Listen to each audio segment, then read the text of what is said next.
No, you're good. What? What? Why are you shaking your head? You're welcome.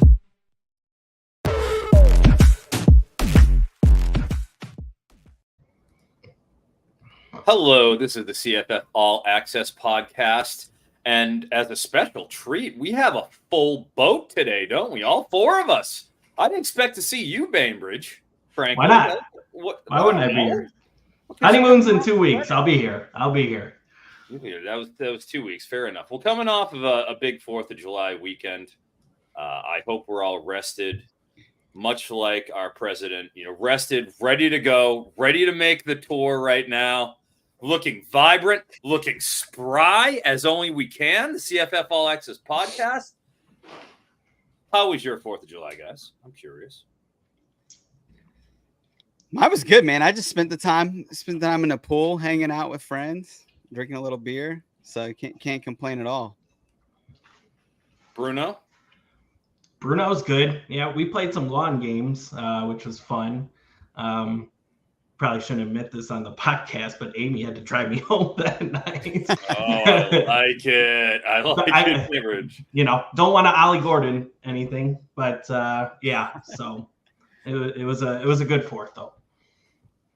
I will say, the listeners should know, Michael Bainbridge, big electronica guy. He doesn't look like it. He looks like a human bulldog, just like his dog Bruno, the big old English bulldog. But when the music gets bumping, Bainbridge gets after it. Like I don't have that juice anymore at the concerts. I just want to sit down and bump my head and tap my knee a little bit, go along with rhythm. No, not Bainbridge. Bainbridge is locked and loaded, and so is the CFF All Access Podcast here. As we discussed last week, we have the P4. I always want to say 5. Recondition myself. I caught myself. P4 and G5 drafts, and since the G5 is just, my gosh, what a spectacle this is. 16 teams, P5 only, G5 only. This is as deep as it gets until we start dipping into the 50-team pool, which, frankly, you could even say in some ways it's deeper because we do have 2 quarterbacks we're starting, and there'll be 32 teams, obviously, put out. So, with the 50-teamer, you can only start 1 quarterback per week due to bye weeks, but we are really stretching it thin here on the quarterback front. And I think, we have quite a few thoughts to go through with the G5. Josh, where would you like to start with this when it comes to our draft month coverage with the G5 only? 16-team, 6-point passing touchdowns. We wouldn't have it any other way.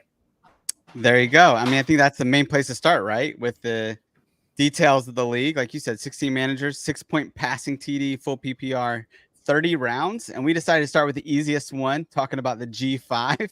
Oh, the easiest one. Yeah. The easiest one. Which, I just want to hear just general thoughts from y'all on this draft so far. We're about halfway through, right? 15 rounds of the 30. We got the board up here, at least the first 10 rounds or so.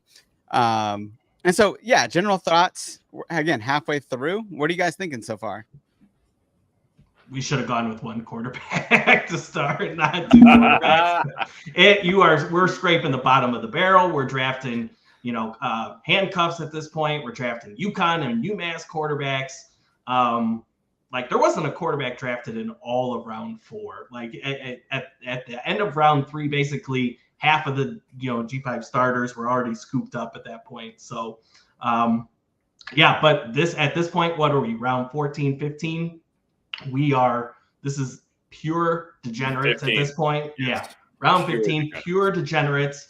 My God, somebody's going to draft a player at this point that I've never heard of. Probably you guys haven't heard of. That's just how it is at this point in the draft.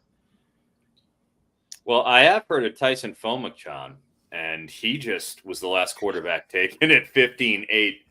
And when Tyson Fomachan, UMass's own, as you know, I'm a UMass grad, when he's getting taken. We're getting deep here, and frankly, I don't know where we go from here other than just start sniping backups.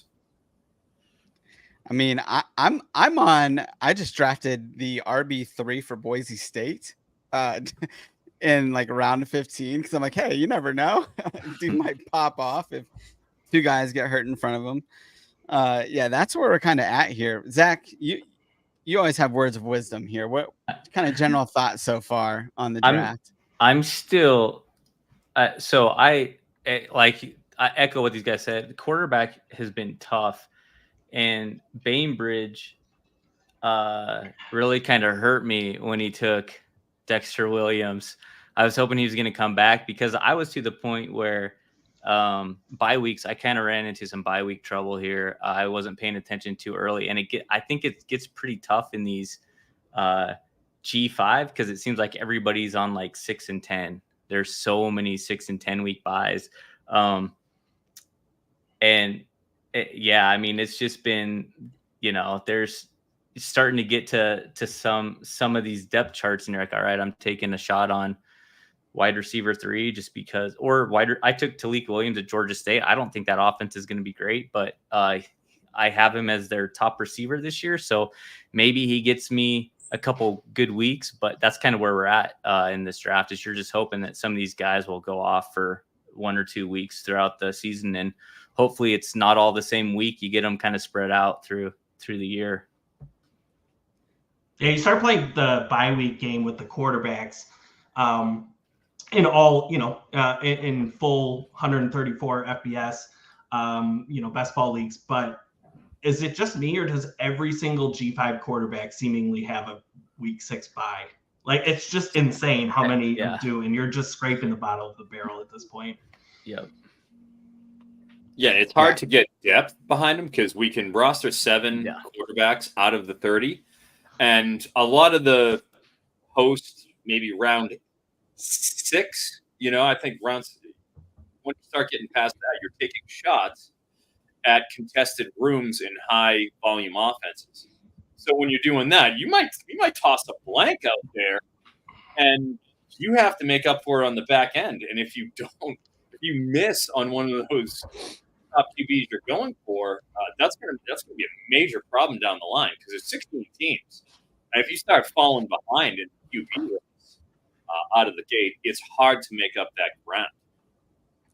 Yeah, 100%. And I think, Froton, you said it best in the intro to our CFF preseason guide at Fantasy Points, but we are the sickest of the sick because I'm not going to lie, I'm kind of excited for tonight's show just to talk about. I mean, I think there's some real strategy here, and I have no idea if it's going to be the right strategy, but I think there's plenty of things to talk about in this draft, and I'm super excited to get into them. But before we do, we're going to take a quick break here, and then we'll get right back. And I got a question for all of you guys. All right. So, I think it's pretty obvious that in this G5 draft that the player pool is absolutely depleted. It's after, I think, Froton, you just said it, after like round 5 or 6, like you're basically dipping from like the 7th or 8th round ADP for players in a normal draft to like round 20, almost like immediately. So you can see the drop off here. But kind of generally speaking, why do you guys think the player pool is so depleted among group of 5 teams? Because this seems like more than normal this year, or, in the last couple of years. So what do you guys think? What are some of the reasons you guys think for this depleted player pool? I'll start. I mean, I think that one's the easiest. I just conference realignment has to be the obvious answer, in my opinion, right? No more UCF, no more Houston. I know this a couple of years ago now. SMU. And those teams, the 3 that I just rattled off, are just, they used to be decent, or they still are, right? But they just used to dominate offensively, especially when they were in the American Conference and what have you. So, the transfer portal plays a part, but I think conference realignment is probably the biggest reason why this pool is so depleted, as you stated. Yeah, you're bringing in Sam Houston State, Kennesaw. Yeah. It's just not the same. But that being said, you also got James Madison, who came in and obviously made quite an impression. in terms of the college fantasy realm. But yeah, I agree. The transfer portal too. There's just so much turnover at the G5 level in general now. You don't know who's going to stay here from year to year. Getting guys like Torrey Horton sticking around is a wonderful little bonus. You don't expect it, but when that happens, you just take it and tip your cap and say thank you. But that's increasingly more rare. We did get Washington State and Oregon State come down to help the pool a little bit to try to offset some of that. But I mean, like you're saying, Bainbridge, Cincinnati gone too. Cincinnati was Desmond Ridder had some years for us there, and obviously the running back position as well. But yeah, I think those two factors are certainly in line, and just the natural turnover. Yeah, not to mention this year when you get Washington State and Oregon State in complete transition, right? Oregon State really doesn't have anybody that's getting drafted in a standard best ball league. And, Washington State, there's questions everywhere too. Who knows if it's even as good as it has been years past. So this year specifically makes it really tough. And there's always turnover in the P4 too. Don't get me wrong, but we have, at those levels, the recruiting is so much more clean, and there's a succession plan that a lot of times you can point to and say, all right, well, this is a linear upward movement through the depth chart, and this highly touted guy came.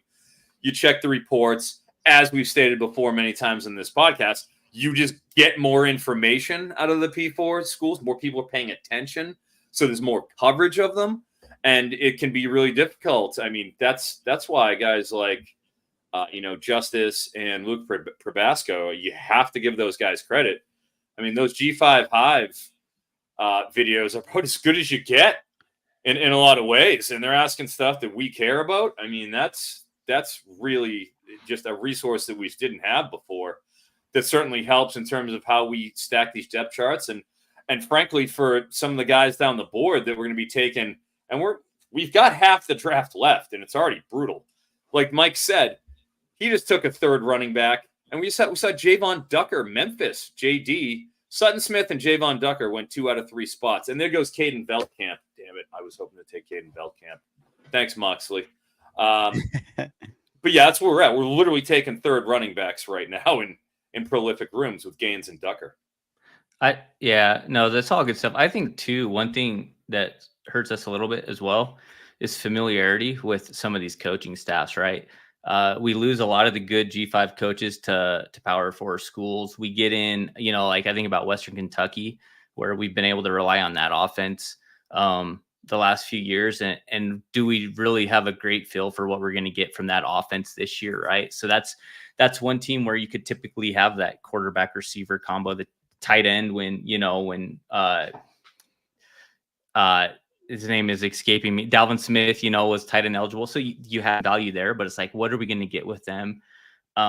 Even like a San Jose State, right? You just kind of get in like the old Navy coach is headed there.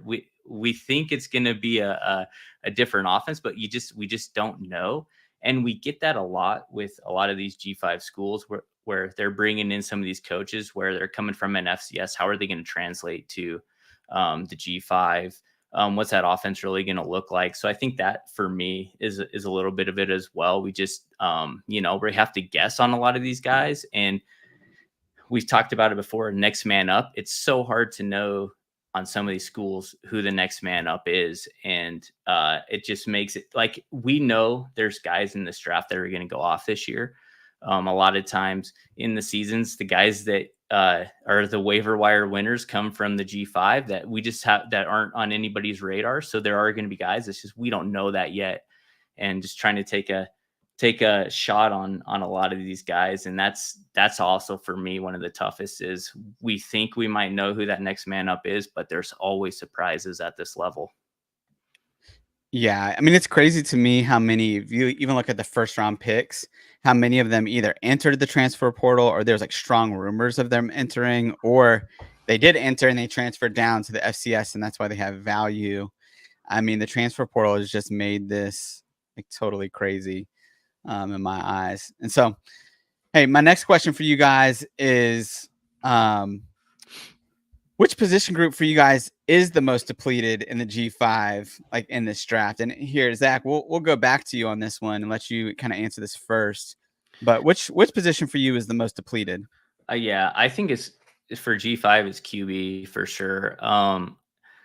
I going into the draft, I don't know if I really felt that way, but I was glad I took Caden Salter because it dried up so fast. And when it got down to my second QB, I actually waited until round 7 just because I didn't love a lot of the options and they all kind of fell in the same tier for me. Like I could wait a couple rounds and I might not get the Gabbert, but is he really going to be that different than, I took McCown from UTSA, and maybe there is a gap there, but right now I don't see a big one. So, but it just, that dried up so fast. And even when you're looking at some of the guys that went in round 3, I mean, it's like, we still don't know. EJ Warner, maybe he's going to have a good year, but maybe not, right? Maybe he's going to fall. Vasco, he's a guy that is like, it seems like the ceiling could be high, but he could flop. Like there's just so many unknowns when we're going to like that QB2. So that to me, it's QB by far. And surprised, I actually think receiver is probably the easiest to draft here. I know that wasn't the question, but even, when you're getting into round 10, it was still just like, I almost was like, I'm just going to wait on receiver because there's still a whole bunch of guys. And I don't feel confident in QB and getting to the bottom of the barrel with running back right around round 10 for me. Yeah. Drafting here. So I drafted number 5 here and I picked Torrey Horton with the 5th pick. And immediately I regretted it. It was like the first time I drafted for the entire year and I picked Caden Salter with 1.3. And I was like, I think I'd rather have any other player than a quarterback at that point. And I felt that way about Torrey Horton because I'm like, man, yeah, great player. But at the same time, I'm with you. I think there's a much more depth. And like a Seth Hennigan, who I would never think about drafting until like round 8 or 10, is like gold, right? And he went at, to Jared at 1.8. So anyways, I'm with you. Like, I think quarterbacks are pretty tough, but Proton, what you got? Dissing Hennigan in a 6-point passing touchdown league? That's what we're doing now, Josh?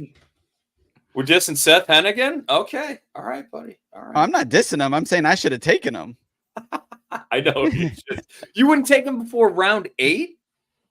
Dude, in a 6-point. Hey, in a 6-point. I see what you mean. Yes. Yeah. And a 4-point is what I'm mostly drafting in. So I totally agree with you. 6-point. Should be banished to the bottom of the ocean. We don't need to get in that conversation. All right. Fine. I have to concur with Zach. It's quarterback. You have to have a consistent 1-2 punch at the very least because you don't know what you're going to get in the back end, and you have to invest at running back too. But you can't ignore running back. I do agree with wide receivers, with Zach saying that they're just more plentiful because naturally a lot of these, you got 3 of them out every single down. You got 1 running back who can carry the ball. You can get any of 3 receivers who can catch passes. And that really catches up, I think, in these teens where there's still some very credible wide receiver options that I'm looking at. And I'm saying, all right, well, I know that I can look in and say, this guy's got a shot to be productive. I don't feel that way about the running back group right now. And Bainbridge actually just took Robert Briggs, who I'm telling you, I was right about to take him. Veldkamp and Briggs were bang, the 2 top guys on my queue. What a great high-end shot Caden Veldkamp is right now in case he does take that job or Finley gets hurt. You have a potential league winner right there. It's a great pick by Moxley. And Briggs and Fashul over there, Faison, Rasul Faison, that weird name, are in that sort of a tandem. I took Faison and was looking to kind of lock that up with Briggs. He kept me from that. So we're in the keep your house in order facet of the running back rooms. They're the high-end backups were in round 14 is when they started going. Anderson Castle went 14-3. That's where they started going right now. And now it's every man for himself. Batten down the hatches on your running back room. Which I love that, Froton. I love that, like, we're getting sniped in the 15th round on, like, third and second string backups.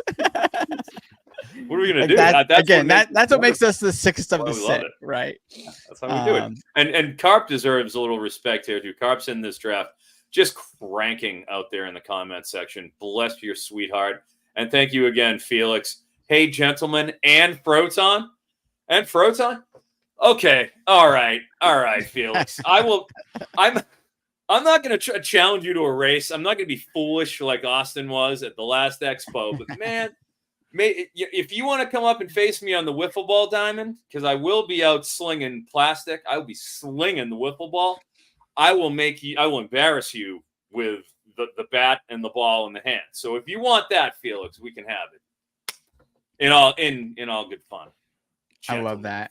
I love Gentleman and Froton. Man. Bainbridge, do you have another position other than quarterback that you'd like to talk about as depleted? I was going to say running back. I think after round 7 is when we truly just started drafting backups at that point, or even if there were a starter, very low end starter in my opinion. So running back was pretty shallow to me, and I think it was just like we're in round 15 of 30 right now, and I looked at. I'm not one that sets my queue fully, but I look at my queue right now, and there's 2 quarterbacks, 10 wide receivers, and 0 running backs right now. And I think that speaks also to the lack of depth at running back too, when you're looking at the G5. So, yeah, totally. One of the positions that I looked at quite a bit here as depleted, and it's always depleted, right? But tight ends, like, they are brutal from the G5 perspective. I mean, you have like Harold Fannin. Yes. And that's pretty much it.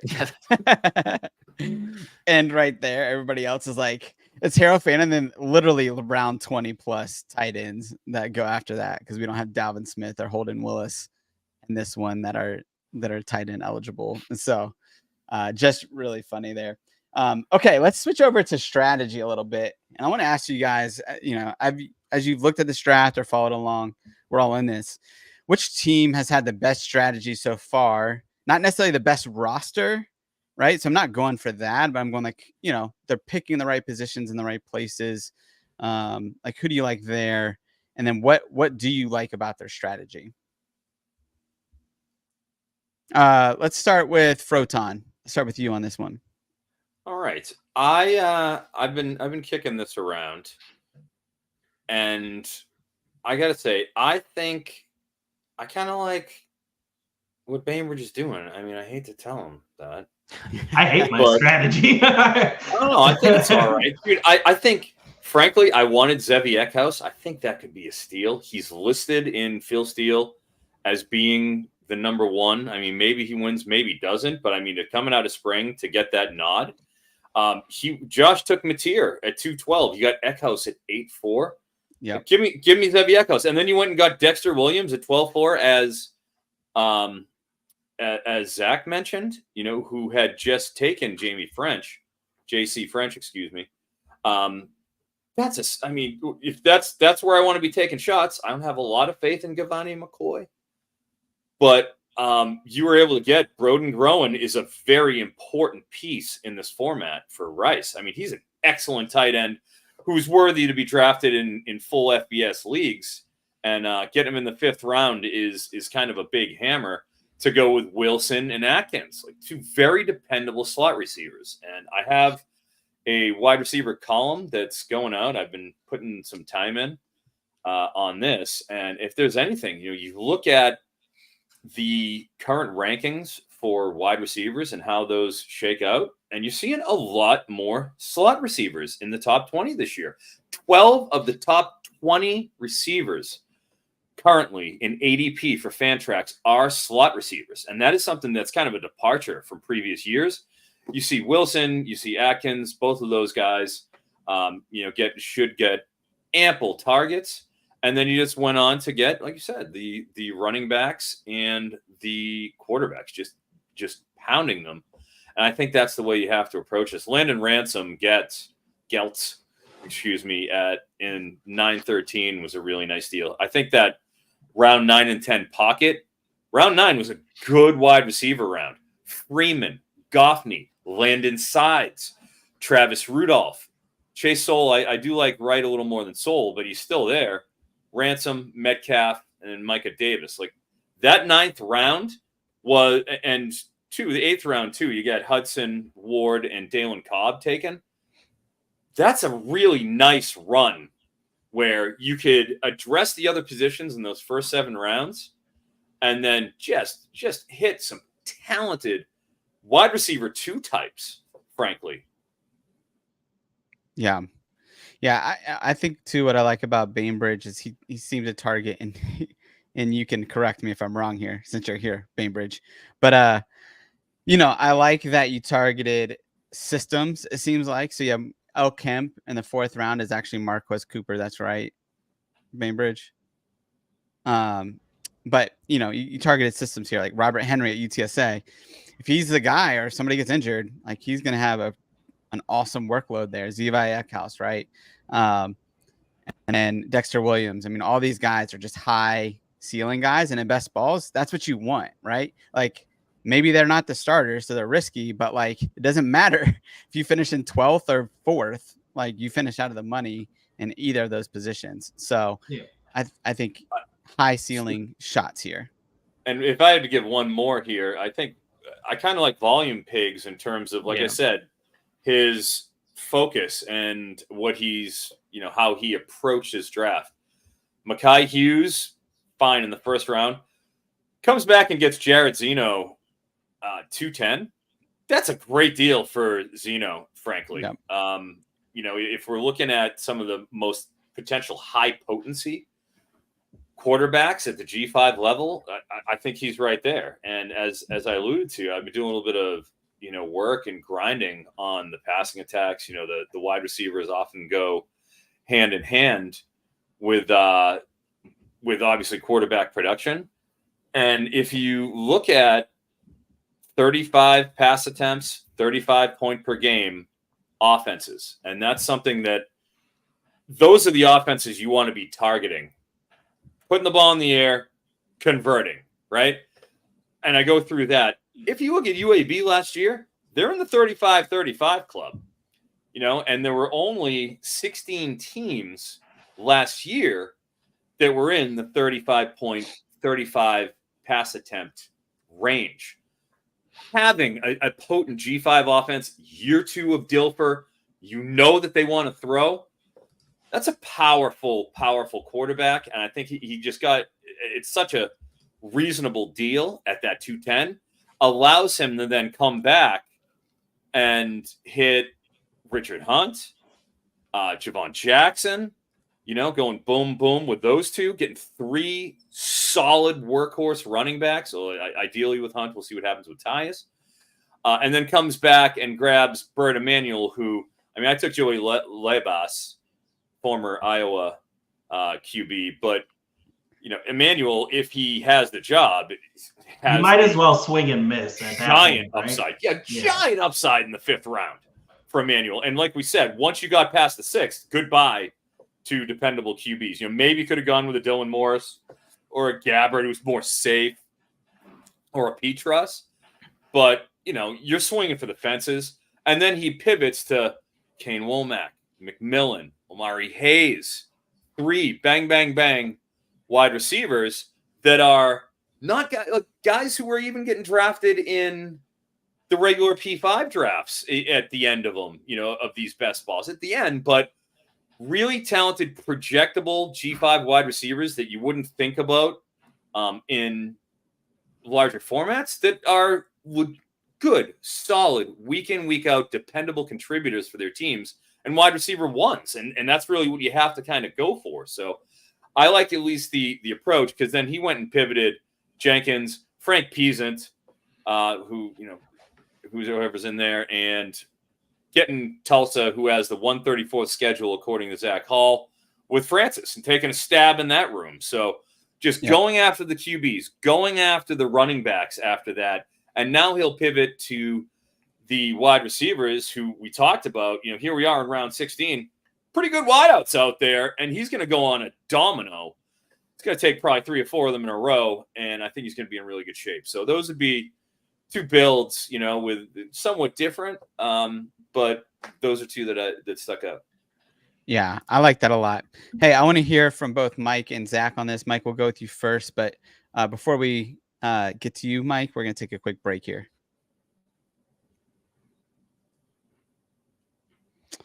All right, real quick before we get to Mike, I want to throw up this comment here by Ben. Ben said, "It's July 8th and we're talking about CFF. Amazing how far it's come. I remember when you got no info in the off season." And man, it has been so much fun to see even today, like PFF college, like tweeting out, like if there was college fantasy football, who would you take 1.1, and seeing all the responses to that. And man, it does feel like the tide is shifting potentially with CFF. You got, Did they really say if there was, or if in college?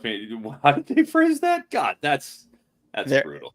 It was something like that. Oh, yeah. Man. If there was, yeah. Well, there is, folks. They know that there is. I guarantee they know that there is. And I found it funny, and it's PFF and some other bigger sites. I always love how they just kind of dabble with their tweets and stuff. I know you guys know that it's out there. Why don't you fully go all in with it? That was just my thought when I saw that tweet. Because then we'd ask those guys to be in these leagues and we'd smoke them. Yeah.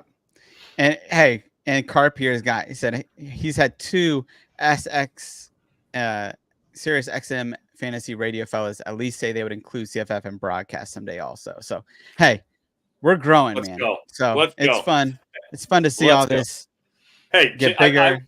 I will be pitching a hell of a lot of CFF in 2 weeks when I'm on a red eye with Scott Fish and Jeff Radcliffe. Jeff Radcliffe, who hosts one of the series shows. I will be up in his ear because they'll be doing the Scott Fish Bowl LA to Boston 2-step on a red eye. So I will be pulling the ear of many different pro football people, obviously, and then it'll be the Fantasy Sports Game Association conference. So I will be pushing it early and often for the next month and a half.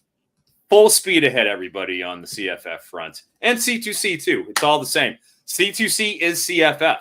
So it's the same thing. I love them both. And C2C kind of helps to bridge the pro gap because you can kind of feed them the pro side of things a little bit. I love that. We're currently talking about growing the CFF game and that we love. And we're talking about with Ben. Go ahead. Phil Steele magazine was the Bible. Oh, brother, what do you think's on my lap right now? What do you think's on my lap? Come on now. I make sure I got my Phil Steele right here, just in case I need it.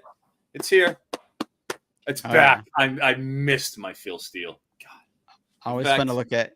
In fact, here's a whole list of here's a stack. This is all Phil Steele magazines dating back to 2006 is the earliest one I have. So good call on that, Ben. Absolutely, my friend.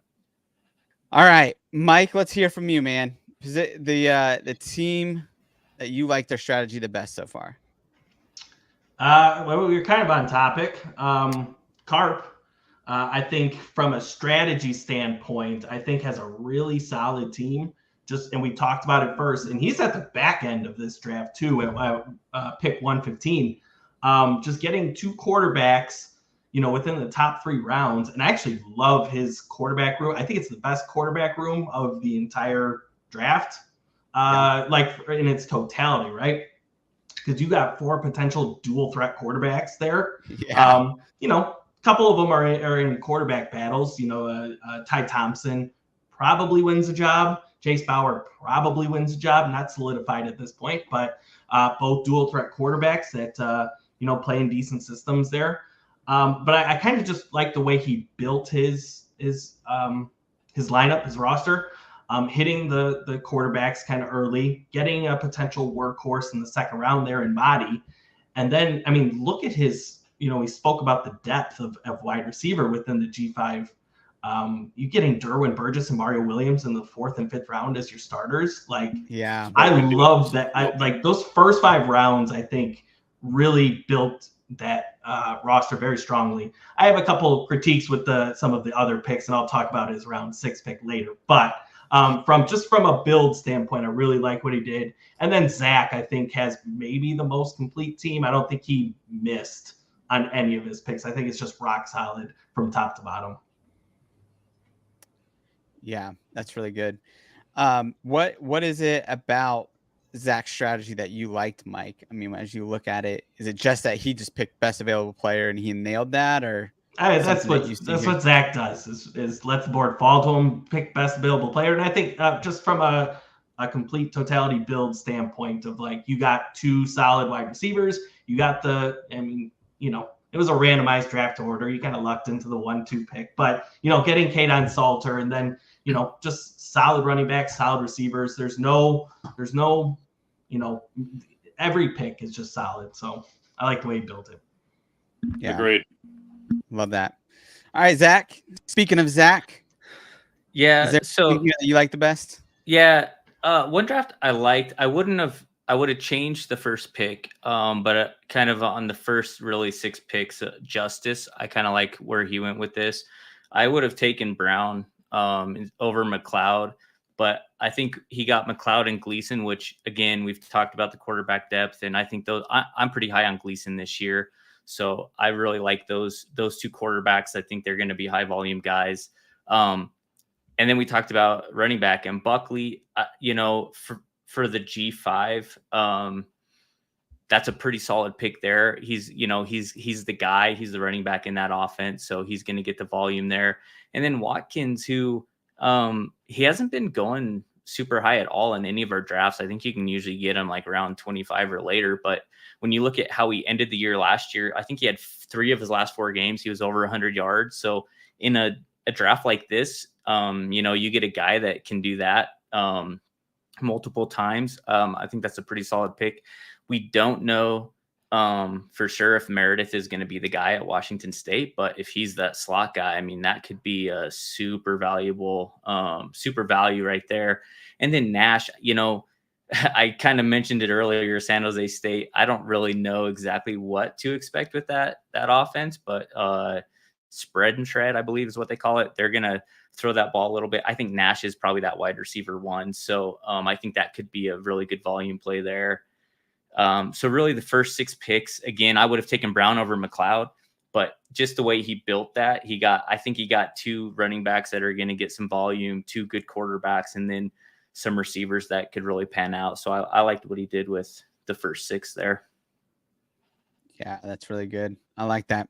All right, I want to switch gears now for you guys and talk about your teams and your strategy. And so kind of going into this, what were you guys, did you even know what you're getting yourselves into? And if so, what was your strategy going into this? Mike, we'll start with you, talking about your team and your strategy in this draft so far. Yeah, well, I was going to say I had the pleasure of joining Chasing the Natty in the G5 live stream the week prior to this draft. And so it was, not 16 teams, it was 12 teams, but we went 30 rounds deep. So I kind of knew what to expect.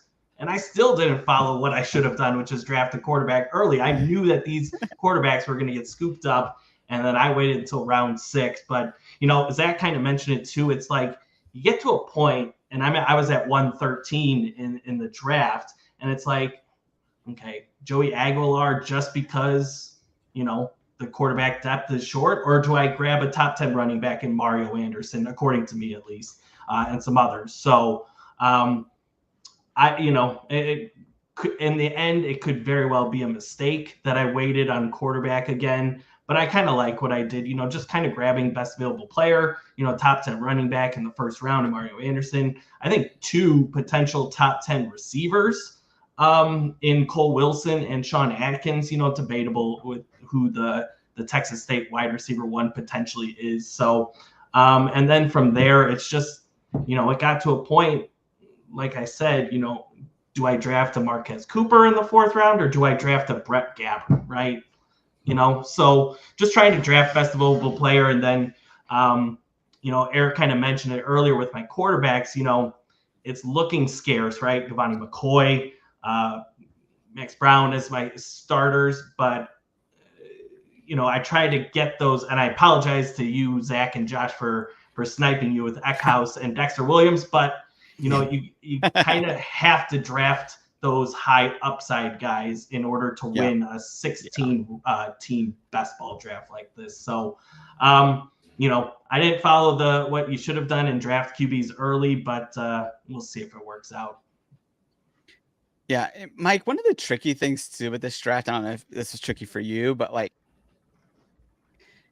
Fantrax is going through a bit of a turnover in their player pool. And so there are players that just aren't in the pool that used to be. So Chandler Morris is one of them.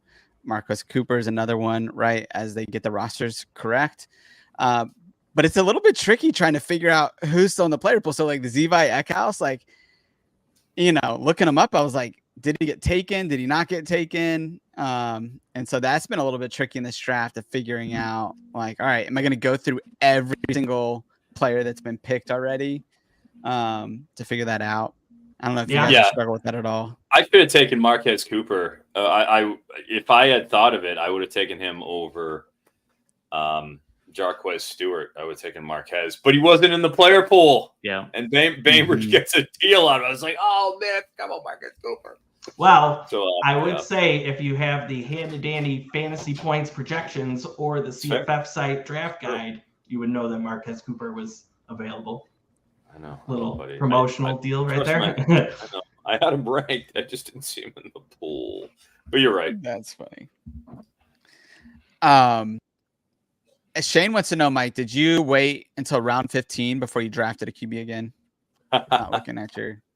Man, I waited till round 15 in Jared's draft. I didn't think I waited that long. No, I drafted Charlotte quarterback Max Brown in the 6th round. Oh, okay. Oh, he was referring to the last draft that you were in with Jared. Is that what happened? Yeah, I punted QB again in that draft. I don't think I waited till round 15 though. Okay. Well, sweet. Hey, Froton, why don't you take us through your strategy and walk us through your draft a little bit? Yeah. So top end, I had the number 16 pick. So which is brutal because you're sitting there, I'm just watching all these guys go off the board, and I'm just like, oh, there goes Salter, there goes McLeod, there goes Byron Brown, there goes Hennigan. Like, kill me, just kill me. So I'm there, and I'm like, all right, Jalen Royals is still there. Do I want to get have a team with a good solid base of running backs? Yeah, I mean, I want to do that, but getting Jalen Royals at the top just allows me to be able to go heavy running back for that middle to early portion of my draft, and then still be able to make up for it on the other side because I have an ace wide receiver in Royals. And then you have to take a wide receiver. Actually, you have to take a quarterback. So I went with Matthew Sluka for UNLV for that dual threat profile in the go-go offense. Hey, you got to take a swing. Certainly the next two, like I said, Zeno and Vattiato, I considered both of them without a doubt. I just felt like, the go-go offense a little more projectable, but like Zeno could have very well be taken there. I didn't want to go Mateer, no offense, Josh, just because of the Eckhouse factor, which here we are. And then from there, have to wait all the way on the way back. And, as many have heard, AJ Duffy, here we are. You got to shoot for upside. And here we are at San Diego State. The Aztec fast offense should be quite they're going to at least run fast. They're going to at least try to score points in a middling Mountain West Conference. So I went and just held my nose and went for it. Jarquez Stewart on the other side, as we talked about for Toledo. I'm a big fan of Stewart this year. I think he takes over that Penny Boone role, as he kind of had a substantial role last year, but Toledo's offense is just the class of that MAC. And then Easton Messer and Frank Brock. Messer, not really somebody I'm thrilled about. I was actually in the middle of I was at Mission Bay in San Diego on the 4th of July when this pick came up. And I was on a boat, and I couldn't get service. I could not get service for this. So I hadn't had my queue completely ordered, and Easton Messer was at the top. Was able to get Freddie Brock on the way back. Had 200. Yeah, I'm fine with it. But I mean, gosh, end of round 5. God, there wasn't a lot left. Freddie Brock for Georgia State, and here's where I just kind of tried to attack running backs and QBs, because I only took one wide receiver out of the next 8 picks after Messer. It goes Brock, Floyd Chalk for San Jose State. Chalk had over 200 yards in the bowl game. Brock and Chalk connection. Look at that. Parker Navarro for Ohio. I think he steps right into that, the Curtis Rourke role. Micah Davis. I know Freeman went before him, but I am a big Micah Davis fan. Liked him back at BYU. I feel like if he could have got more of an opportunity, he had a skill set to succeed. I'm thrilled about his potential. There'll be 3 of them out there every snap. I've got Davis and Royals, so I'm trying to attack that high volume offense. As we discussed, face on at Utah State, and then Christian Veilleux for Georgia State, taking over for Danny Granger. I think he gets that job. We shall see. I mean, he should get it. He's a P5, P4 transfer down. Jordan Simmons for Akron. I think Akron will finally be a little bit better this year after they dealt with a ton of injuries for Moorhead, and he's the nominal guy. And then the Labas, Dexter Mims connection. Dexter Mims for Eastern Michigan. Just a heavy MAC flavoring of my running back room, for whatever reason that might be. And going with Labas because I just do not believe in Bert Emanuel's ability to throw a forward pass. And this is where you have to start going in and taking shots behind other people's room, as we discussed. Yeah, I like that a lot. And, there's a question by Shane here. Are we worried about Royals with a new coach taking over now? So you picked both Micah Davis and Royals. And so is there any concern for you with? Well, they're keeping top. Yeah, they're keeping the offensive coordinator in place. All that's going to be the same. So I would think schematically it's the same deal. They've already gone through spring. Everything's kind of well established. So I'm just sort of accepting the fact that I know Utah State is going to throw the ball at a prolific rate. And that's what they've been geared to do. That's what they've done so far. So I'm going to hold my nose and assume that that's the case. Once I took Royals, because he did last to the end of the round. I mean, 16. After the year he had last year, which is simply ridiculous, I kind of had to take it. Ashflock was taken ahead of him. And I cannot – there's no way I would take Ashflock over Royals at this point. No offense to Mox. But with that being the case, well, I'm already in.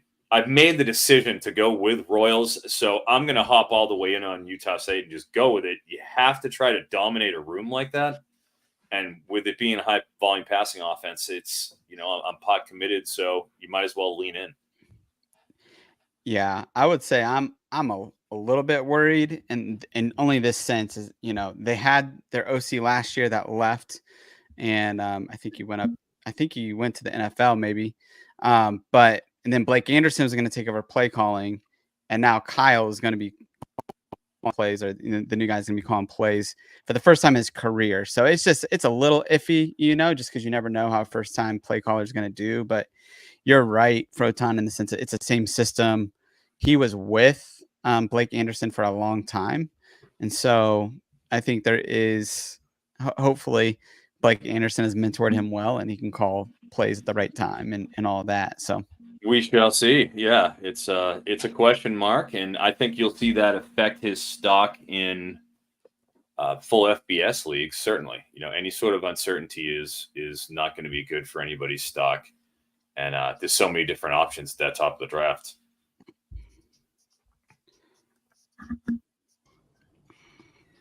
Hey, Eric, have you looked into that situation more of like what Blake Anderson's current status is? Because if he officially gets fired, then doesn't the portal open for 30 days? that would be the concern, right? For that Royals? would certainly be a concern. We'll see about that. I mean, in the leave of absence thing, sure. Who knows? Yeah. And that's, we'll see how that all transpires. But if he, the good thing about this, I mean, if he goes and he transfers, even if he goes to the P4, obviously you don't lose him. He's still there because he's, part of it now. Wherever he goes, those guys stay in and you get those numbers. So unless you want me to, I can just bring him to my P4 team. What do you think? I mean, if he I'll just load up my P4. if he went to Michigan, then yeah, you can have him. Oh yeah. Maybe Michigan State. Yeah, we'll see. It's certainly something to think about, and it was just a case where we're shooting so high here, and we're aiming. Yeah. Just trying to get that nut hand. I went with it. Yep.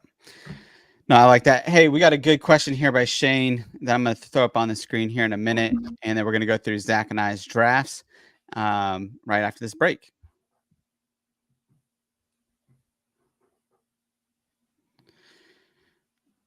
All right.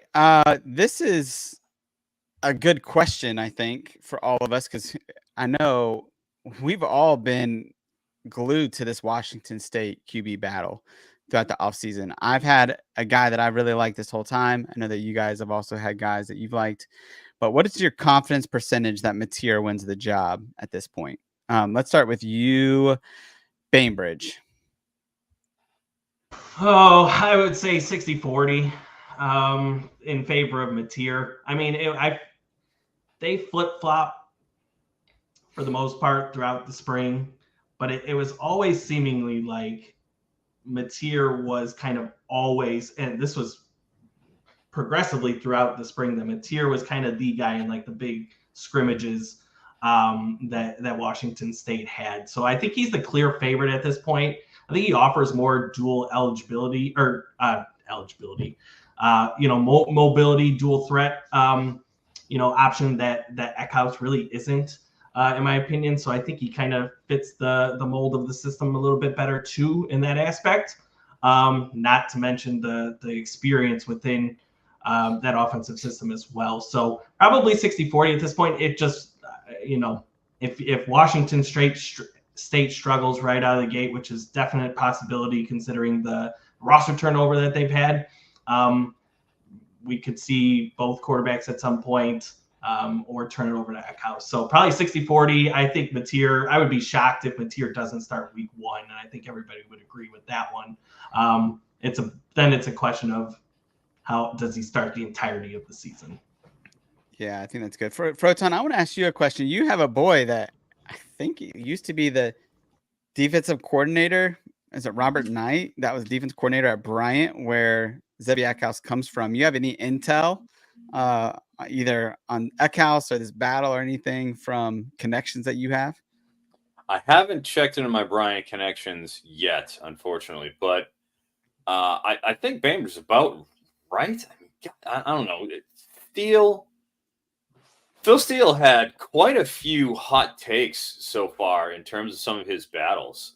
He's got Noah Kim beating out Vasco. He's got Eckhouse beating out Mateer. And some others down the line here that elude my grasp. But I found some of them are just like, oh wow, okay, all right.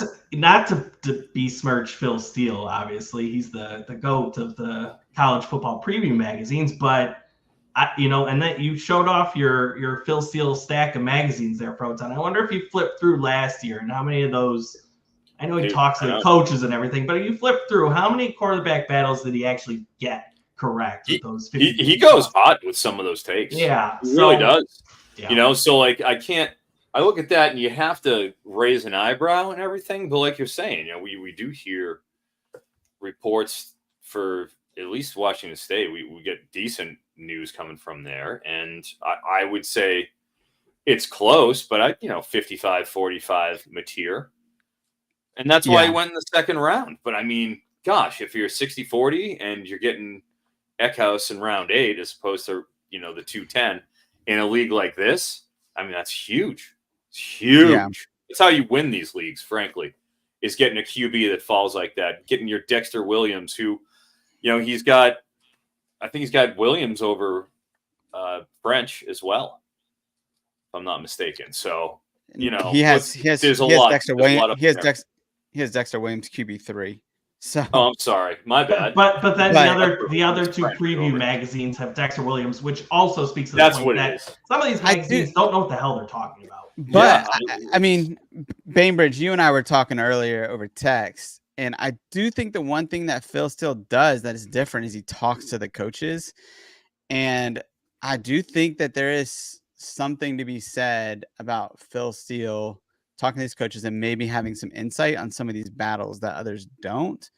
And I'm not saying he got all of them correct, but like that's one of the things that I check is whether he talked to those coaches when looking at the depth chart. Anyways, I've seen him nail things. I feel like that others don't, that do seem kind of out of nowhere. And how is he getting that info unless it's from a coach? You know what I'm saying? This conversation is a perfect segue into your draft, Josh, and why you drafted John Mateer. You drafted a second quarterback in the 3rd round in Malachi Nelson, and then did not pair John Mateer with Zevi Eckhouse. And you still haven't drafted a 3rd quarterback option. So where are you going with this? Yeah. I mean, honestly, like I was going to try to get Eckhouse there at, whenever I was going to get him later. Clearly that wasn't an option because I am one of the guys that has been on Eckhouse as the guy that's going to win that QB job. And I've been on that from the beginning, but Mateer goes sooner. So that's why I drafted him.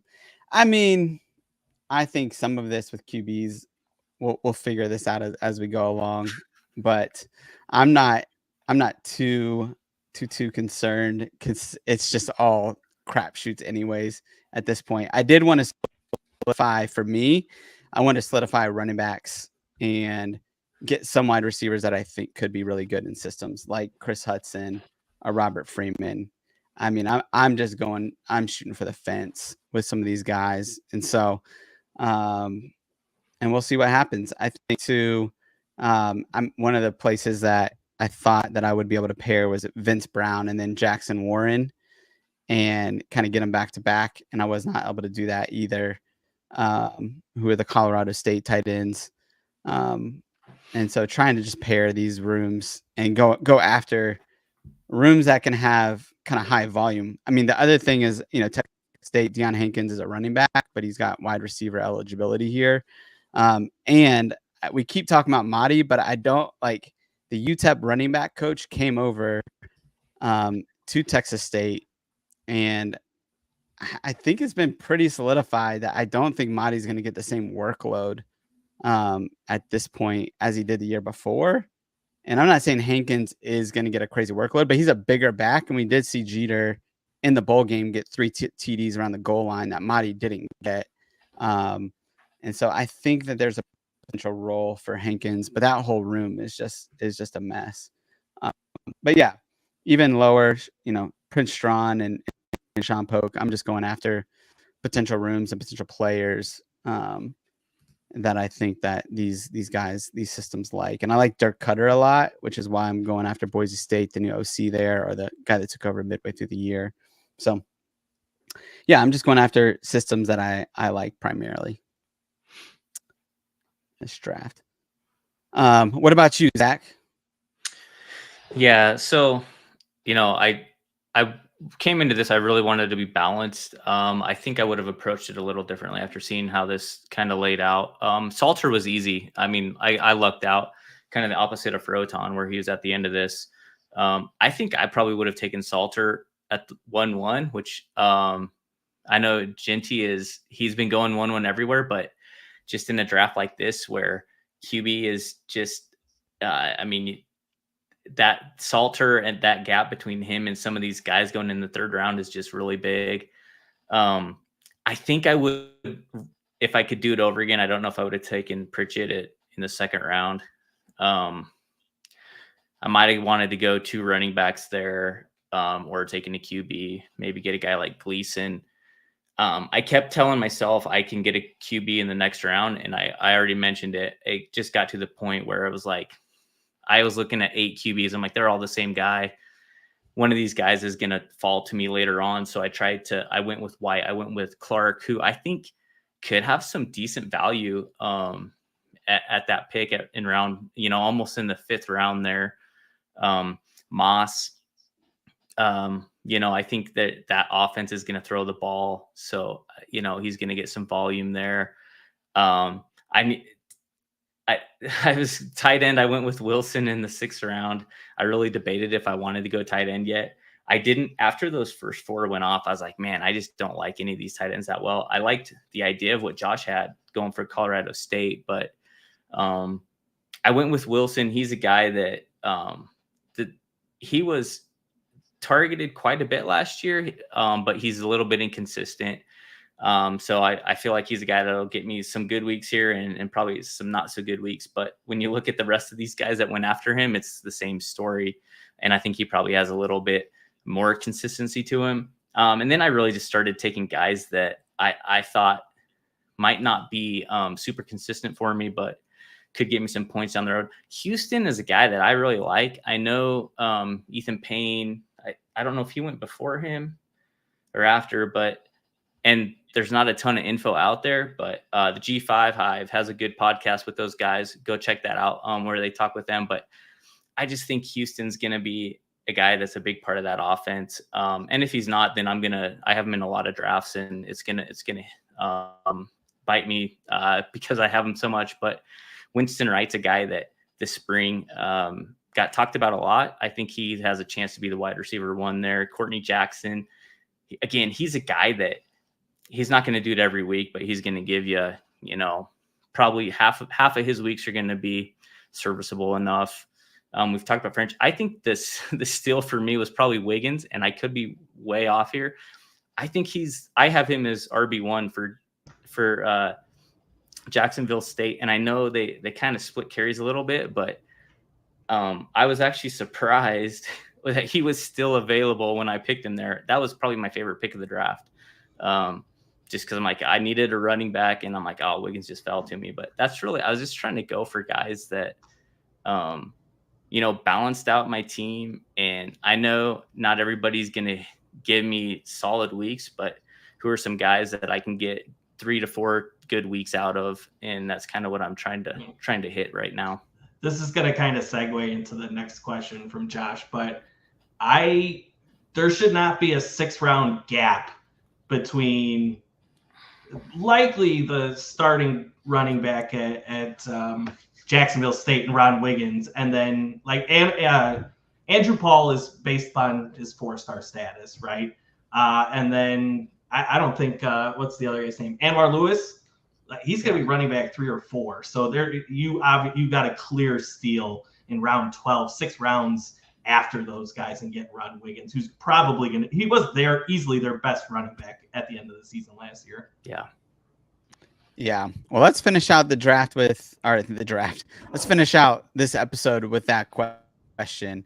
After round 5, for the top value picks that you didn't make it, not in each position, but just pick a position or a player that you liked that was after round 5. And Zach, why don't we go with you? Yeah. First. Yeah, so I don't know if I love the pick, but Hankerson at Oregon State,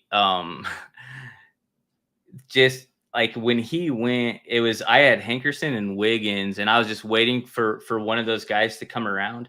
Again, I don't know if Hankerson's really going to do a whole lot, but it just feels like he's going to be the guy in that offense. And when you're looking at the other running backs that are going around that same time frame, I just feel like his value is going to be better. I don't think he's going to be, a 15, 20 point guy every week, but I think he's going to give you some solid weeks. So when you get him as like an RB4, RB5 in this league, that's a really solid pick. So that was kind of one that stood out to me. The other guy, and I don't know if we're supposed to have 2, but good. Obviously the Dexter Williams pick. I was wanting to get him. I wanted the Georgia Southern. I should have done it differently, where I took French, and then right around the turn I took Williams. I thought I was going to get him, but that's a pick that I like. If he wins that job, I think that's going to be, with Mike's strategy, kind of wait on QB, that could pay off. Yeah, Mike, what you got? Yeah, Ron Wiggins by Zach. I think he's RB1 at Jacksonville State. Eric, in round 12, you're getting a starting running back at Akron, which, doesn't sound great on the surface, but if you looked at the data a couple of years ago, Jordan Moorhead was producing the top 5 fantasy running backs in all of college football for like a 5 to 6 year span, right? Obviously hasn't transpired so much at Akron, but I think you're getting his RB1 in round 12. I love that pick. Yep. Mr. Andrew Katz getting Ty Robinson, Ball State in the 13th round. He had 7 targets in each of those first 2 games against Kentucky and Georgia with Caden Samanza, who is now going to be the QB1 there at Ball State this year. You're doing that against Kentucky and Georgia. Let's see what you do in the MAC conference in October and November. So I really like that pick. And then last but not least, Josh, I like your round 11 tight end and Alex Bauman a lot better than your Colorado State tight end. So I know you were shooting for upside there with the Colorado State tight end, but I have Alex Bauman ranked much higher than Vince Brown. So, but getting him in round 11 there, pairing him as one of your tight end options is really solid. Yeah. Froton, what about you? Yeah, I like Winston Wright for ECU at the 9-2 selection. I do think he will be the number 1 there, and they're going to be slinging the ball around. So, I mean, by that same token, Kattenhauser and Garcia going at 8-6 and 10-6 to JD. I think he's going to get a very solid every week starter out of those two. He had to invest in them, I guess, to some extent, but I think it pays off. But that's, just my particular proclivities. And Anthony Simpson, UMass at the 14-7, he had almost 900 yards receiving last year. I mean, is UMass great? No, but at the same time, that's a 900-yard receiver in the G5 at the 14-7 it's just free money at that point. So that was another Cats pick. I like that Robinson Simpson 2-step, and you obviously mentioned Robinson too. That nice job in the 13th, 14th round. Yeah. Mike, I really liked your pick of Draylon Washington in round 13. I think that's a guy that if Elijah Davis was to get hurt, and if one of those guys has the backfield to themselves, they're both really good running backs.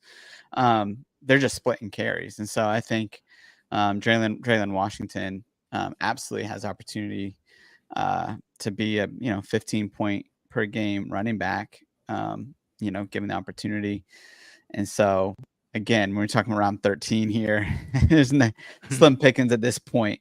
So, and I also like JD with Raji Harris. If he somehow is he just went all ECU, it seems like, but I think if Harris is the guy, he's shown kind of the build and the ability in the past to be a good running back. And so if he's able to dominate carries there, then he could be really good as well. Yeah. So those are the main ones I saw. I had one. I want to answer one other question here by Shane. If you draft a material, you also draft an Eckhouse. Yes, in normal drafts, I would pick both of them back. Not back to back, but both of them in drafts together. I don't leave a draft without the other. All right.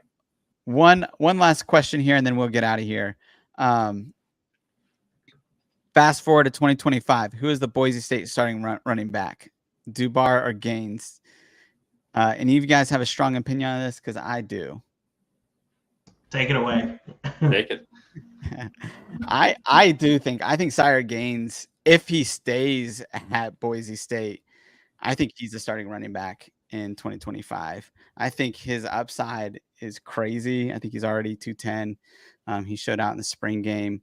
I think Gaines is, although he had decent yards per carry last year, I think he's a little bit skinnier than my preference for a bell cow running back, particularly the way that Boise State likes to do it.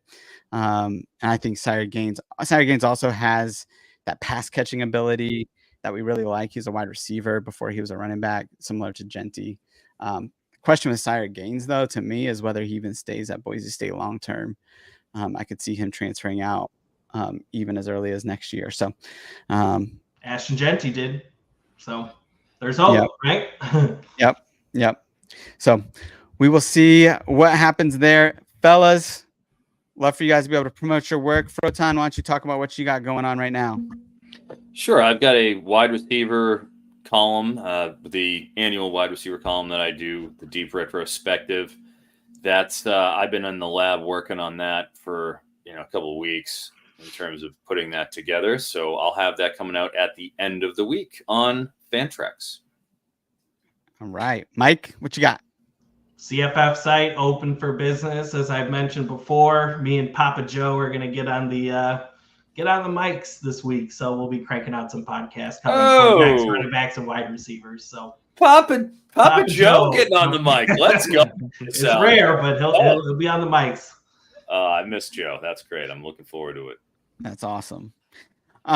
Zach, what about you, man? I know you got an article coming out here soon. Yeah, we just updated ADP, so going through just some risers, fallers, just a few quick thoughts on that, and also kind of showing who we've gone after the most in drafts. So we'll have that coming out probably this week at some point, I'm assuming. So yeah, and then we'll probably do. Go ahead. Real quick, projection update is coming as well, so we'll be updating a lot of depth chart updates and that kind of thing coming. So those should be hitting the site soon. That's awesome. And we don't talk about this much on this show, but the people that had the top 2 projections in all of CFF last year are on this show, and Mike Bainbridge and Zach Hall. So I want to give them a shout out. They always do great work. You cannot go wrong by following their advice and following their projections as well. So, hey, thank you guys so much for joining us tonight. Next week, we are going to be doing a P4 only draft review. There a little bit more action through 15 rounds in that one. Still getting players that we know their names. So that should be a fun one for, I believe it'll be Mike and Eric that will hold down the fort next week. And then Zach and I will be on the mic the week after. So super excited that you guys are with us, man. So much fun to see so much chatter in the live stream and the comments. And so thank you guys for joining us tonight. If you love what we're doing, please like, comment, subscribe, share this with your friends. It's only going to get better as we get closer to the season and we get real football coming that we're actually going to be able to talk about. And we got real college fantasy football league starting up. So looking forward to August coming. But until then, do small things with great love. What? Why are you shaking your head? You're welcome.